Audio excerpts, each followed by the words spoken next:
Welcome back to the Renewable Report with Mike Kirby. We have another special guest on the show today, Mark Harbold, Regional Sales Manager of German-based Mage Solar. Mark, welcome to the show. Thanks for having me, Mike. Mark's here to help us take a look at what separates one panel from another, how solar panels are made, and what types of different panels are out there. So, Mark, let's first take a look at silicon-based panels. What different types are on the market today? Basically, you're looking at different sizes, different footprints of panels, square footage. Some larger panels might be good for one situation, where some smaller panels might be better for another roof type, might fit better, like pieces in a puzzle. There's polycrystalline and monocrystalline silicon panels, and those are probably the most common used today. What's the difference between the monocrystalline and the polycrystalline? In the manufacturing process, the monocrystalline is the more expensive because it takes longer to create the monocrystalline panel. The actual wafer itself takes longer, so it's more expensive. If you look at some of the more mature markets in the world, Germany, even Southern California, you find that polycrystalline over time becomes the panel of choice because it's cheaper to make. You get a better cost per kilowatt hour. The efficiencies aren't that dramatically different. But still in the United States today, because of the macroeconomics of the situation, monocrystalline panels are fairly cost effective still, and so typically they're the panel of choice still in the United States. Very good. Well, it seems like we're getting pieces that make solar panels from all different parts of the world. What's the supply chain like?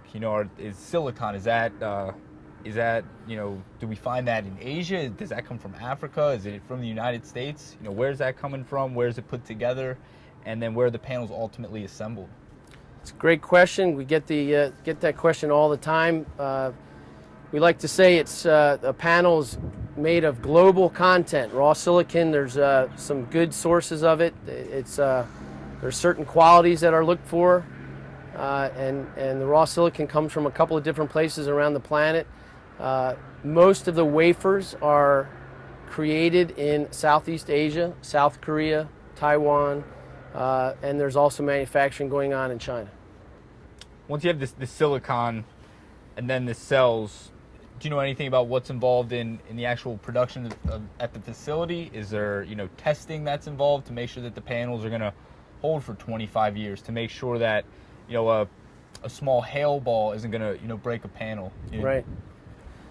The wafers are checked out, and there's different qualities of wafers, and then those are glued together on a backer strip, either white or black backing strip. There's a bus bar that's run through the wafers.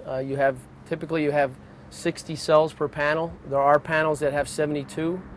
Those are 6-inch wafers, and they are put together and assembled in all different places around the world. We have a manufacturing plant down in Georgia that Mage Solar USA has. It does a lot of assembly down there. Other companies have some assembly in the United States, in Texas and state of Washington, but it's also a global manufacturing process. Excellent.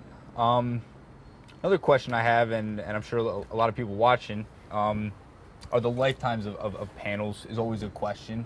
And what types of warranties and guarantees are out there? What's standard? Are there people that are higher than the norm, people that are lower than the norm? Just, how long are these things going to last? There's two warranties that you should look for. The product and workmanship warranty should be at least 10 years. Not too long ago, most of the quality panels had 5-year warranties. Now a good quality panel has a 10-year product and workmanship warranty. The power production guarantee is another warranty you should be looking for. A good quality panel has a 25-year, 80% production guarantee. Mage panels have a 30-year warranty, basically guaranteeing that in year 30, your panel will still be producing 80% of what it did day one. That's not bad. 30 years is a long time. I don't know. I haven't hit 30 years it's yet. A long-term appliance. Long it's a long-term. Excellent. Well, I guess, what are some of the differences that you see in efficiencies in various panels? Take a Mage panel compared to a Motec or a Motec compared to a Schuko, or even a thin film if you want to touch on it. Is there a huge difference? Does it matter? I think it absolutely matters, especially in your residential, even in your utility scale arrays, that you want to pick a good high quality panel with cost as a factor as well, not just the, you can buy the Jaguar out there, they're up around 19-20% efficiency, but they cost a Jaguar's cost. If you want to pay for the Jaguar, there's great Toyotas out there as well in panels, in the 15 to 16% efficiency range. Very nice. Mage, how long you guys have been in business? About 40 years? That's correct. 40 years we've been making components for other companies in the solar field, both thermal and solar PV, photovoltaics. And Mage decided 6 years ago to get into the business of manufacturing panels as well and putting their own name on it. So we're young compared to some of the other German companies, but we've been making product for them for at least 20 years. Very nice, very nice. Out of curiosity, how many megawatts does Mage have installed over the globe? Any idea on that? We just hit 150 megawatts earlier this year, so that's a nice milestone for us. That's no small number. No, that's not a small number at all. Any kind of premier installations out there? Is there a 10 megawatt in Georgia, or there's something over in Europe even that you're kind of really proud of?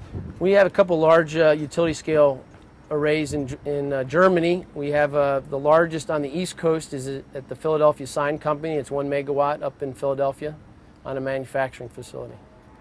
Very nice. It's my last question. What are one or two advantages that Mage panels have over the competitor? If you had one or two main selling points, what are they?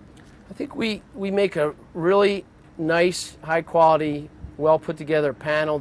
The frame is both lightweight yet rigid. I've installed a lot of different panels in the 3 years that I've been working in the industry, and the Mage frame is a nice rigid panel, creates a real sturdy product. And then cost per kilowatt hour guaranteed. There's nobody that beats us out there. Cost per kilowatt hour guaranteed.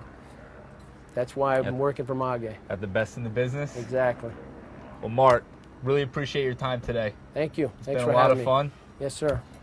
Thank you. Thanks to you guys for joining us on the Renewable Report with Mike Kirby. If you have any questions for me or for Mark, feel free to email renewablereport@gmail.com or hit me up on Twitter @mpkirby4.